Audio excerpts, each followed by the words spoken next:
আমি করি না। দেখ দোয়াই ধর্মের আমার পরে রাগ করিস না। আমার যেই ঘুম আসে সেই স্বপ্ন আসে। স্বপ্ন এসে কয় প্রস্রাব কর, আমি তো পাকা বাথরুমে প্রস্রাব করি, আর দেই যে কাতায় পড়ে। বলে কালকে যদি স্বপ্ন আসে তোর ঘুমের ঘরে, তুই বলবি স্বপ্নে আমি এর প্রস্রাব করতে পারবো না, সাপ কিনার টাকা না দিয়ে আমি প্রস্রাব করবো। আমার বউ করিছে মানা, সাপের দাম কম না, টাকা না দিলে আমি আর প্রস্রাব করতে পারবো না। পরিষ্কার কথা বলে গেছে। পরের দিন শুয়ে পড়েছে, স্বপ্ন এসে গেছে, কিরে দে দে দে। ও কয় আজকে দেবো না। বউ করেছে মানা, টাকা না দিলে আমি প্রস্রাব করবো না। স্বপ্নের কি টাকার অভাব আছে নাকি? এক বস্তা টাকা ধরে দিচ্ছে, নে যা টাকা নিয়ে যা প্রস্রাব কর। ও কয় যে দাঁড়া আগে টাকা বাড়ি ধুয়ে আসি তারপরে প্রস্রাব করবো। ও টাকা তুটি যাচ্ছে, 6 ডাকাতের দাবত দেশে, স্বপ্নের ঘরে আরম্ভ হয়েছে। 6 ডাকাতের দাবত দেশে ও যাইয়ে খেজুর গাছে উঠছে। ডাকাত একটা ভীষণ দিয়ে উঠছে, সামনে দিয়ে উঠছে, ওকে দ্বারা তরবারি আছে।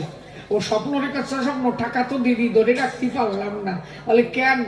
সামনে দিয়ে একটা উঠতেছে, পিছন দিয়ে একটা উঠতেছে, আমি যাবো কোন জায়গায়? ওকে দ্বারে তরবারি আছে। স্বপ্ন কয় যে ওকে দ্বারে অস্ত্র আছে, তোমার দ্বারে মাল কম আছে। হ্যাঁ, যেটা সামনে দিয়ে উঠতেছে ওরে মুতিয়ে ভাষায় দেয়, আর যেটা পিছন দিয়ে উঠতেছে হাগিয়ে দেয়। ওকে ও আজকে মুতিও দেশে, হাগিয়েও দেশে। ওই তো খেজুর গাছে উঠতেছে, ওই ফান মরিয়ে নেতাচ্ছে। ওর বউ যে পাশ ফিরিছে, ওই হাতে আঠা আঠা। বলে কি রে ভাই, উঠে দেখে তাই। বলে যে হাগিয়ে মুতিয়ে নেছে।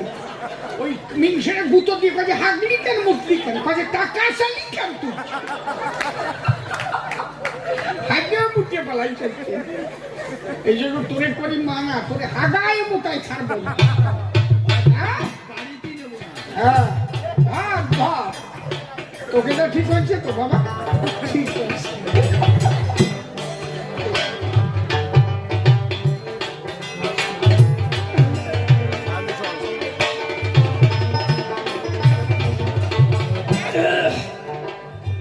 আমি এমনি বাজে কথা বলি না।